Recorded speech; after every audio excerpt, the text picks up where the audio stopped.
You're listening to Inside Content, the TV industry podcast. This show is brought to you by 3Vision, a global TV industry consultancy specialising in content acquisition, strategy, research, and business development. Each episode, we give you VIP access to the views and experiences of senior TV executives and discuss the latest TV industry trends and insights. Hello and welcome to Inside Content. I'm Hayley Bull, VP at 3Vision, and today I'm joined by Tiffany Sinclair from the BBC. Tiffany leads the broadcaster's efforts in automotive distribution, overseeing how BBC Sounds and other content reach audiences through connected car platforms. In this episode, Tiffany shares why in-car listening is so vital to the BBC and how joint ventures like Radioplayer are helping secure prominence for radio. We also look at what the future might hold for video content through the iPlayer in the car. It's a fascinating look into how one of the world's most innovative broadcasters is preparing for the road ahead. Stay informed on what's shaping the future of TV. Download the 2025 Trends and Predictions report at 3vision.tv. Now, on to the episode. Tiffany, welcome to Inside Content. Really pleased to have you join us. We've heard recently from manufacturers like the Volkswagen Group and Polestar, so it's super to hear from a content provider and such an established and prestigious one like the BBC, who are always at the forefront of innovation. So I'm looking forward to learning more about your activities here. Do you want to introduce yourself and your role at the BBC? Yeah, of course. Thank you so much for having me. I've been super excited to join today. In terms of my role, I look after all carriage distribution agreements for Automotive specifically. I look after all of the BBC products with a specific focus on distributing BBC Sounds, Android automotive application. Alongside business development and strategy to establish our long-term vision in car. Just for context, the BBC, for people who may not know, but the BBC is split into our commercial arm, which is called BBC Studios, and our public service arm, and I work for the public service side of the business. I sit within a team called Carriage, whose focus, in short, I suppose, is on securing deals with third parties, or whilst building direct and meaningful relationships with our audience, looking at how we can expand our reach there, and ultimately evolving to meet current and future audience needs through our partnerships. Super. One of the key challenges and opportunities for any content business is keeping a pace with technology advances, balancing return on investment. And in the BBC's case, it's being wise with taxpayer pounds. So it's significant, I think, that the BBC are playing here within the automotive space. And of course, to have a dedicated person like yourself involved, it speaks to the importance that you place on automotive. Do you want to talk a bit about why the BBC see in-car as so important? Yeah, for sure. I mean, the in-car experience is changing so much as dashboards become more and more connected. However, it's a real risk for us as a public service broadcaster that commercial interests and activity could marginalise radio and the BBC. And to be honest, the overall dashboard, we know the BBC reaches just over 18 million people in the car. They listen for just over 5 hours a week in the car, which equates to 95 million weekly hours. And that represents just over 20% of all BBC radio hours, which is such a large chunk of our listening. And it's really important that we maintain that. The automotive space is crucial to reach both new and infrequent audiences and also returning BBC audiences. And although radio listening is obviously robust across demographics, we know that younger groups are spending a lot more time with audio streaming platforms in comparison to like older groups, and with us remaining firmly focused on prioritising a BBC for the future, this remains a crucial audience for us. And I think, of course, we have ongoing radio listening, as I alluded to earlier, but we want to avoid any chance that the BBC stations suffer during the shift. But most importantly, we really want to make sure that BBC audiences also don't suffer during this shift. Um, as I mentioned up top, we know that 1 in 5 radio hours are occurring in the car, and therefore it's an audience expectation that needs to be upheld. I think overall the car is a great discovery route, which is super exciting for us, and we want to explore and most importantly understand more. But our audiences need to be protected whilst doing so, and there's a few ways in which we can ensure that that takes place. Um, with one being regulation. By looking at how we can apply appropriate interventions in form of Ofcom or European regulation to ensure it remains accessible, or even that prominence is mandated to broadcasters. It could even be something as simple as that we continue to build cars with tuners in, like there's lots of possibilities. And of course, one of our main things is our products, and making sure that we continue to create really great products and services that audiences need and love. One of the other ways that we can do it, the third way, is definitely through our joint ventures. It's important now more than ever that we work to integrate our services into vehicles with the help of joint ventures like Radioplayer.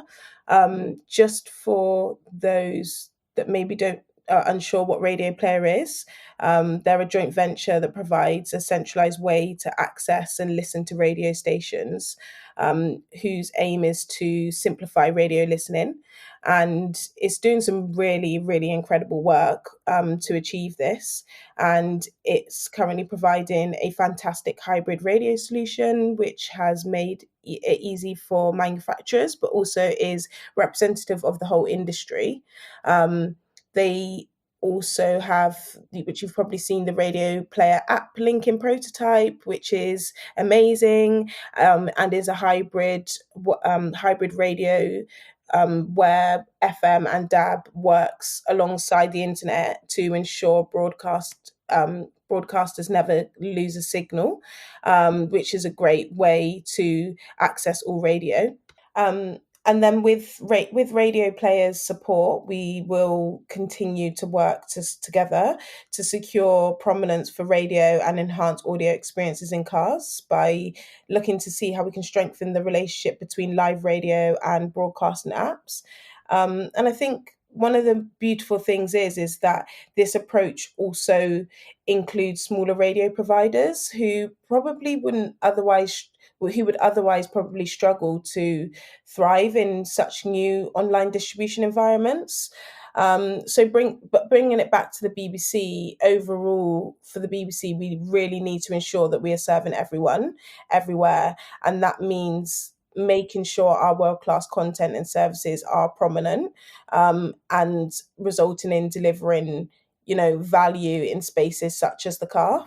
And we need to continue to be, as you said at the start of this call, we need to continue to be at the forefront of innovation. We need to continue to be relevant and to explore just how immersive the in-car experience can be now, but also for the future. However, that being said, our offer for in-car will continuously remain considered, with our audiences, of course, at the heart of everything that we do.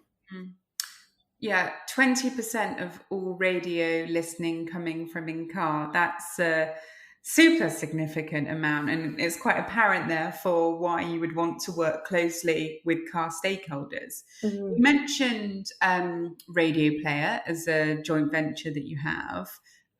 What else are you doing today in vehicle? Our focus now is on distributing BBC sounds into cars and securing prominence for radio in the dashboard. I mean, trends tend to come back around in all industries, but let's take, fashion, for example. When I think of the 90s specifically, it's never not been on trend. It's classic, it's simple, well designed, and functional. And without doing a like for like comparison, it's a bit like radio, something that should never go out of trend. And the distribution of BBC Sounds and Radio Prominence is super key to ensure radio never goes out of fashion. Um, I mean, for me, radio is so much more than what it says on the tin. It's an absolute icon, and it's a companion like no other. I know that I have better relationship with my radio than I would do some of my distant cousins, and it's a service that can be trusted, and to top it off, it's easy to use. And the sheer beauty, if you look at a product like BBC Sounds, is that it combines broadcast and IP seamlessly, with like really limited user intervention, which allows continuous listening across varied driving experiences, which is obviously incredible. And I think those experiences, yeah, will change depending on the vehicle and the driver. And this is a reason to why we are seeking to secure agreements with car manufacturers, just because we want to ensure discovery, listening, and connectivity is dependable for our audiences. Our mission at the BBC, you know, is making services that are available for all, across various, convenient and cost-effective methods of access. And in car is just one of those environments where it's really important that we're available. And it's becoming increasingly very similar to the TV environment. In the past, we would have been broadcasted and it would have just been, picked up by a radio tuner. But now we are seeking to secure deals with every car manufacturers, as we would in the TV space, just because we now have like connected dashboards with applications available. And of course, as always, there are others seeking to do the same, making it a very competitive environment. And that just highlights again just why it is so important that we protect public service and audience interests through having direct deals. And we know like a lot of people access via Android Auto or Apple CarPlay via their phone, but a lot of the new iterations of car infotainment systems have apps built in, and we need to be prepared for that. Yeah, we had a conversation with Polestar a few weeks ago, and they've gone down the route of partnering with Google, but there are still big content providers. One of them is the free TV provider in Norway, like TV2, who have insisted on still producing a native experience that they've then made available in the Polestar vehicle, because in-car is so important to them from an audience engagement perspective. So I think this direct partnership is going to be a trend that we'll continue to see, especially from kind of prominent and major free TV providers like yourself. Yeah, and that's such a prime example. And we've kind of covered it off, but moving towards more of an app-based world really puts a lot of pressure on radio, and we need to make sure audiences can access BBC services in those environments. As we see it operating more and more like the TV space, audiences will expect pre-installed applications, just like how you would in the TV environment. Before we started recording, we were talking about podcasts and what we would expect to see in that space and how we would expect there to be a video element. And it's similar. It's just similar. People have this expectation of what they expect to see. And in car will eventually become one of those environments where it is like the TV, and it becomes almost like an experience that you would have in your living room. And you have to have a quality product, that you can continue to deliver to the OEM. We haven't touched on video yet, but I'm very sure that there are manufacturers out there that you're having conversations with now that are keen to get such an iconic service like the BBC iPlayer on board. You're the number one service in the UK in terms of reach. What is the trajectory, do you think, for video in automotive, Tiffany? Yeah, I mean, many will know that we have an incredible video offering, as you just referenced. I pitched it for you. Yeah, you pitched it for me, thanks. Which, on average, over 40 million people in the UK use each week, which is absolutely incredible.